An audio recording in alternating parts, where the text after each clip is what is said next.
एक छोटा सा लड्डू आपको अनगिनत हेल्थ बेनिफिट्स देगा। वैसे तो आप इसे रोज खा सकते हैं, लेकिन सर्दियों में यानी विंटर सीजन में इसे खाना बहुत ज्यादा जरूरी है।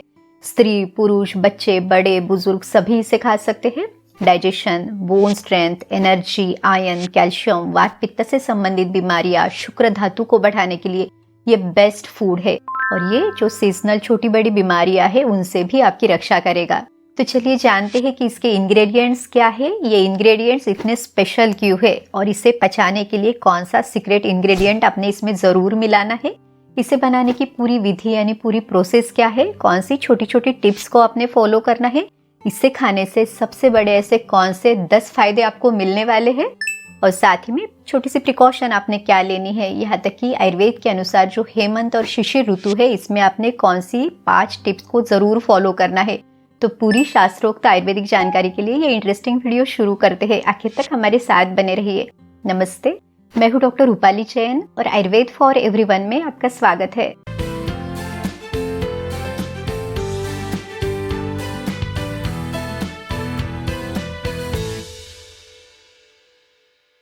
लड्डू बनाने के लिए जो सबसे पहला और सबसे खास इंग्रेडिएंट है वो है गोंद। तो ये बबूल का गोंद यानी बबूल का निर्यास है।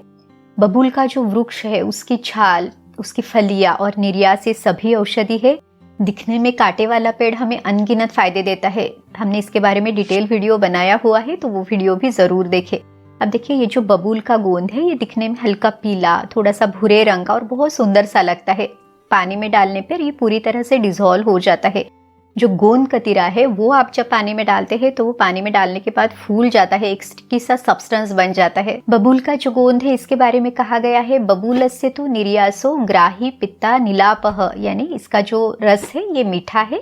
इसके मुख्य गुणों में ये गुरु और स्निग्ध है। गुरु यानी पचने के लिए भारी है, स्निग्ध यानी शरीर में स्निग्धता, लुब्रिकेशन, चिकनापन ये उत्पन्न करता है। इसकी तासीर जो है वो ठंडी है और ये शरीर में वात और पित्त इन दोषों का शमन करता है, उनको बैलेंस करता है। काफी लोगों को ये लगता है कि गोंद की जो तासीर है वो गर्म है, लेकिन ऐसे नहीं है। विंटर में हम इसे क्यों खाते हैं, तो विंटर का जो वेदर है इसमें रूखापन है।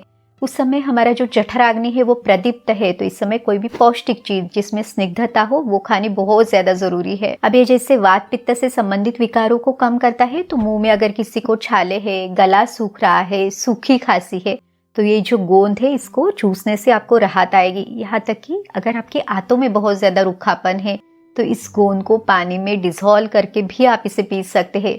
ये वृक्ष है यानी शुक्र धातु को बढ़ाने के लिए बहुत अच्छा फूड है। लड्डू बनाने के लिए आपने जो गोंद है इसको घी में फ्राई करना है। अब हर एक जो इंग्रेडिएंट है इसका प्रमाण, इसका रेशो भी हम आपको बता देंगे, लेकिन आपके घर की जो एक ट्रेडिशनल मेथड है उसके अनुसार आप इसे कम ज्यादा कर सकते हैं। कुछ चीजों को आप ऐड भी कर सकते हैं।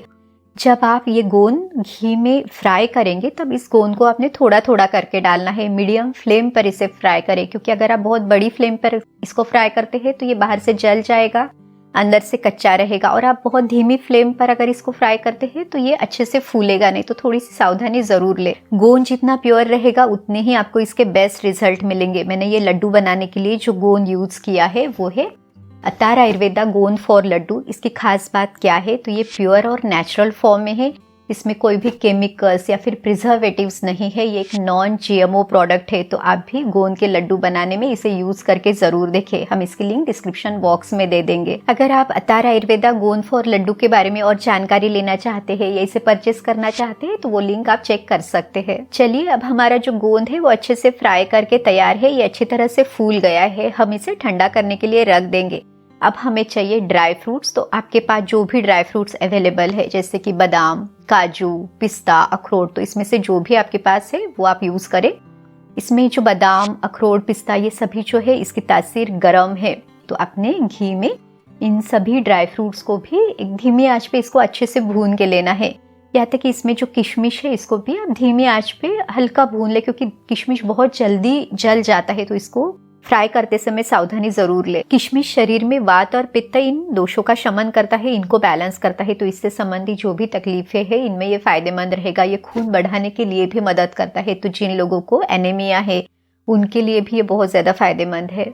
अगला जो इंग्रेडिएंट है वो है मखाना। मखाना तो एक सुपर फूड है। इसे संस्कृत में मखान कहा जाता है। इसके गुणों में है कि ये पचने में भारी है, इसमें रूखापन है, तो इसीलिए इसके रूखेपन को कम करने के लिए हमें गाय के घी में इसको अच्छे से भून के लेना है। धीमी आंच पे आपने इसे भूनना है ताकि इसका जो रूखापन है वो कम हो सके। मखाना शरीर में वात, पित्त, कफ इन तीनों दोषों को कम करने के लिए, इनको बैलेंस में लाने के लिए मदद करता है। ये भी खून को बढ़ाता है, शरीर की स्ट्रेंथ को बढ़ाता है।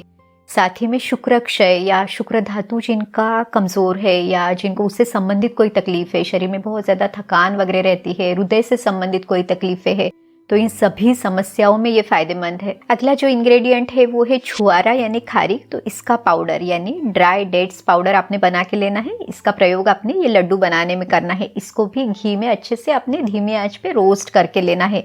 अब ये जो छुआरे का पाउडर है तो ये शरीर में खून बढ़ाने के लिए, कैल्शियम के लिए, बोन स्ट्रेंथ के लिए बहुत अच्छा फूड है और ये नेचुरल स्वीटनर है, यानी नेचुरली इन लड्डुओं को मिठास देने का ये काम करेगा। इसके साथ ही हमें चाहिए नारियल। तो नारियल भी पिसवा के आपने यूज करना है। इसको भी धीमी आंच पे आपने घी में भून के लेना है। नारियल के भी बहुत सारे अलग अलग फायदे हैं, इसके बारे में भी डिटेल वीडियो है, वो वीडियो भी आप जरूर देखें। खसखस यानी पॉपी सीड्स को भी धीमी आंच पे आपने रोस्ट करके लेना है। अब देखिए आयुर्वेद के अनुसार ये जो खसखस है इसके बारे में कहा है कि ये मधुर है, बल्य है, वृक्ष है। बल्य यानी शरीर की स्ट्रेंथ, शरीर की एनर्जी, मसल्स को बढ़ाने के लिए, धातुओं के लिए बहुत अच्छी है। ये वृक्ष है यानी शुक्र धातु को भी ये बढ़ाती है। अच्छे डाइजेशन के लिए, अच्छी तरह से नींद लाने के लिए भी आपको ये मदद करेगी। अब ये जो इतनी सारी भारी चीजें हैं, इसको पचाने के लिए इन लड्डुओं में जो सीक्रेट इंग्रेडिएंट हमने मिलाना है वो है सौंठ यानी जो ड्राई जिंजर है। तो सौंठ को आयुर्वेद में कहा है कि ये दीपन और पाचन करती है, यानी जठराग्नि को बढ़ाने के लिए मदद करती है, भूख खोलती है और साथ ही में खाना अच्छे से पचाने के लिए भी मदद करती है। तो इतने जो पौष्टिक लड्डू हमने खाए हैं, इसको पचाने के लिए ये सौंठ बहुत ज्यादा जरूरी है।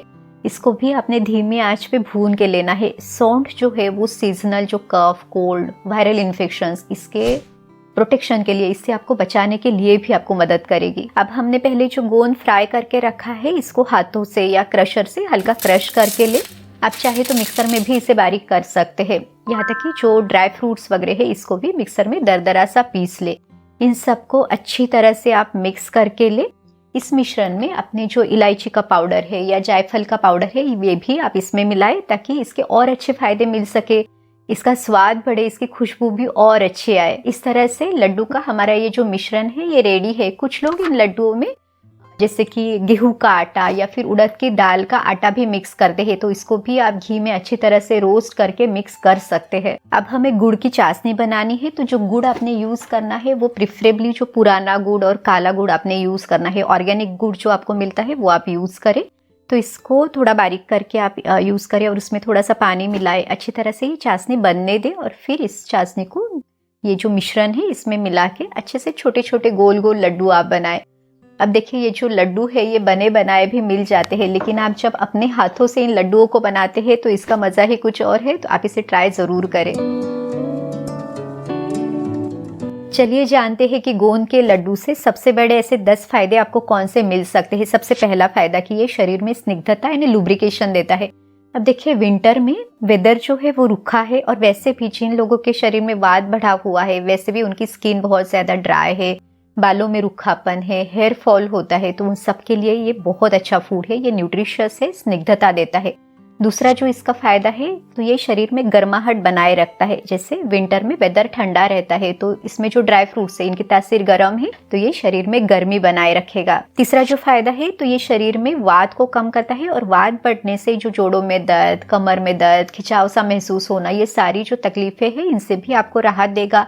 ये कैल्शियम का भी बहुत अच्छा स्रोत है। चौथा जो फायदा है तो ये लड्डू इम्यूनिटी को बढ़ाने के लिए मदद करेगा। तो छोटी बड़ी बीमारियां, तकलीफें, सीजन चेंज होने के कारण इन्फेक्शन से भी आपका बचाव करेगा। पांचवा जो फायदा है वो है मसल की स्ट्रेंथ, फ्लेक्सिबिलिटी को बढ़ाएगा। तो विंटर का समय एक्सरसाइज, व्यायाम करने के लिए बहुत अच्छा समय है। तो ये लड्डू खा के आपकी स्ट्रेंथ आप बढ़ा सकते हैं। छठा जो फायदा है वो है डिलीवरी के बाद उन माताओं का दूध बढ़ाने के लिए, उनकी स्ट्रेंथ को बढ़ाने के लिए, कमर का दर्द वगैरह है उसको कम करने के लिए, यहाँ तक कि जो इस समय शरीर में वात बढ़ा रहता है उस वात को कम करने के लिए भी ये लड्डू बहुत ज्यादा फायदेमंद है। इसका जो सातवां फायदा है वो है एनीमिया यानी खून की कमी में। तो ये हीमोग्लोबिन को बढ़ाता है और काफी बार एनीमिया के कारण ही हेयर फॉल ज्यादा होता है, तो हेयर फॉल को कम करने के लिए भी ये मदद करेगा। आठवां जो फायदा है ये उन लोगों के लिए है जिनको वजन बढ़ाना है, जिनको कोई पौष्टिक चीज़ चाहिए या जिनको बहुत ज़्यादा थकान या कमज़ोरी रहती है, वो भी इन लड्डुओं को वो ज़रूर खाए। नवा फ़ायदा उन लोगों के लिए है जिनके आंतों में बहुत ज़्यादा रूखापन है और उस रूखेपन के कारण उनको कब्ज़ होता है, वो भी इन लड्डुओं का सेवन ज़रूर करें। सिर्फ उनका जो जठराग्नि है वो अच्छा होना ज़रूरी है ताकि आप उसको आसानी से पचा सके। और जो 10वां फ़ायदा है वो है शुक्र क्षय में, शुक्र धातु की दुर्बलता में। तो उस दुर्बलता को कम करने के लिए, शुक्र धातु को अच्छे से रखने के लिए, उसको बढ़ाने के लिए भी ये मदद करेगा। इस तरह से इन लड्डुओं के सेवन से ये सबसे बड़े 10 फायदे आपको मिल सकते हैं। अब देखते हैं कि प्रिकॉशन यानी सावधानी आपने क्या लेनी है। तो ऐसे लोग जिनको बहुत ज़्यादा वेट गेन की टेंडेंसी है, ओबेसिटी है, बहुत ही ज़्यादा फैट डिपोजिशन है, उन्होंने इसे खाना अवॉइड करना चाहिए या आप कम क्वांटिटी में खाएं। दूसरा है जिन लोगों को डायबिटीज़ है, तो देखिए इसमें हमने जैसे गुड़ डाला है या हमने छुआरे का पाउडर डाला है, तो अगर आपका blood sugar level border line है तो ठीक है, आप इसे खा सकते हैं, कम क्वांटिटी में ले। लेकिन जिनका ब्लड शुगर लेवल कंट्रोल में नहीं है, उनकी ऑलरेडी मेडिसिन चल रही है, वो इसे खाना अवॉइड करें या तो फिर आप शुगर फ्री या आप इसमें मीठा ना डालते हुए लड्डुओं का सेवन करें। इन लड्डुओं के साथ ही आयुर्वेद में जो हेमंत और शिशिर ऋतुचर्या दी है, उसकी 5 टिप्स का, 5 रूल्स का भी आप जरूर पालन करें। तो इसमें सबसे पहला जो है वो है अभ्यंग, यानी तेल की मालिश करना शरीर पे, जेंटली ये ऑयल मसाज करना। तो इसमें कहा गया है अभ्यंगम आचरेत नित्यम स जरा श्रम वातः दृष्टि प्रसाद पुष्ट्यायु स्वप्न सूत्व दार्ढ्यकृत। यानी इसके क्या फायदे मिलेंगे, तो इसमें कहा गया है जरा श्रम वातः, जरा यानी ये बुढ़ापा देर से लाता है, यानी एंटी एजिंग के लिए आपको मदद करेगा। श्रम यानी अगर आपको थकान है, वीकनेस है, उसको ये कम करेगा। वातः ये शब्द प्रयोग में आया है, वातः यानी ये वात वो कम करता है, उसको बैलेंस में लाता है। तो जो विंटर में जो वात दोष बढ़ता है, तो उसको बैलेंस में लाने के लिए ये जो लड्डू है, इसी के साथ आपने अभ्यंग यानी तेल की मालिश जरूर करनी है। इसमें आपने तेल कौन सा यूज करना है, तो जो हम तिल का तेल यूज करते हैं, ये वात शमन के लिए सर्वश्रेष्ठ है। वैसे आप जो सरसों का तेल है वो भी यूज कर सकते हैं, या इसमें थोड़ा सा वात शमन करने वाला कोई भी आयुर्वेदिक ऑयल जैसे नारायण तेल, महानारायण तेल, बला अश्वगंधादि, क्षीरबला तेल, इनका भी प्रयोग आप कर सकते हैं। दूसरी जो टिप है वो है आतप सेवन, यानी धूप में बैठना है। अब देखिए धूप ये विटामिन डी का नेचुरल स्रोत है और विटामिन डी कैल्शियम के एब्सॉर्प्शन के लिए जरूरी है। तो इन लड्डुओं में जो नेचुरल कैल्शियम है उसको भी आप आसानी से एब्सॉर्ब कर सकेंगे। तीसरी जो टिप है वो है रसायन औषधियों का सेवन। तो ये जो ऋतु है इसमें आपने कोई ना कोई रसायन औषधि जरूर लेनी है। जैसे आंवला आपको फ्रेश मिल जाता है, तो सुबह खाली पेट आंवले का सेवन आप जरूर करें। चौथी टिप जो आपने फॉलो करनी है कि किसी ना किसी रूप में व्यायाम या एक्सरसाइज आपने जरूर करनी है, ताकि आपने इतनी पौष्टिक जो चीजें खाई है उसको आप आसानी से पचा सके। जो लोग व्यायाम नहीं करते, अगर उनको व्यायाम की शुरुआत करनी है तो उनके लिए भी ये सीजन बहुत अच्छा है, क्योंकि आपकी फ्लेक्सिबिलिटी अच्छी है, शरीर की स्ट्रेंथ अच्छी है। और जो 5वीं टिप है वो है स्निग्ध गुण वाला पौष्टिक फूड आप जरूर लें, क्योंकि इस समय पे जो वेदर में रुखापन है, अग्नि प्रदीप्त है, तो हमारे लिए पौष्टिक फूड का सेवन करना बहुत ज्यादा जरूरी है। तो इस तरह से हेमंत और शिशिर ऋतु में ये जो 5 आयुर्वेद की टिप्स है, इनका पालन भी आप जरूर करें।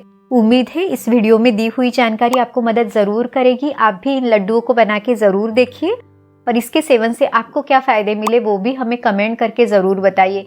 इस वीडियो को अपने दोस्तों और रिश्तेदारों के साथ भी जरूर शेयर करें, ताकि उनको भी आयुर्वेद का ज्ञान पता चले। तो चलिए फिर मिलते हैं अगले वीडियो में। आयुर्वेद को अपनाइए, स्वस्थ रहिए। नमस्ते।